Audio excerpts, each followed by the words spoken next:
ఈరోజు రెసిపీ అబ్బబ్బబ్బబ్బా అసలు చెప్పలేను, అంత బాగా వచ్చింది గాయస్. అసలు ఏం అక్కర్లేదు, పోన్లేండి. ఈరోజు రెసిపీ అయితే అసలు చాలా బాగుంది.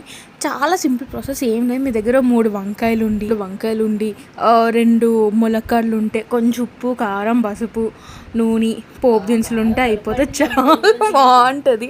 జస్ట్ ఆయిల్లో ఫస్ట్ ములక్కాయలు ఫ్రై చేసుకొని, వంకాయలు కూడా ఫ్రై చేసుకొని సపరేట్గా, అప్పుడు మళ్ళీ ఆయిల్లోని కొంచెం మెంతులు, ఆవాలు, జీలకర్ర, పోపు దినుసులు వేసి మసాలా పేస్ట్ ఉంటుంది కదా చికెన్కి, దానికి వేసుకుంటే ఆ మసాలా పేస్ట్ వేసుకుని బాగా వేయించుకొని, ఈ ములక్కాడలు, వంకాయలు వేసి ఉప్పు, కారం, పసుపు వేసి బాగా ఫ్రై చేసుకొని, కొంచెం పులుపు అనమాట, చింతపండు రసం, అది బాగా ప్యూరీలా చేసుకొని వేసుకొని మూత పెట్టేస్తే ఎంత బాగుంటుంది అసలు చెప్పక్కర్లే టేస్ట్.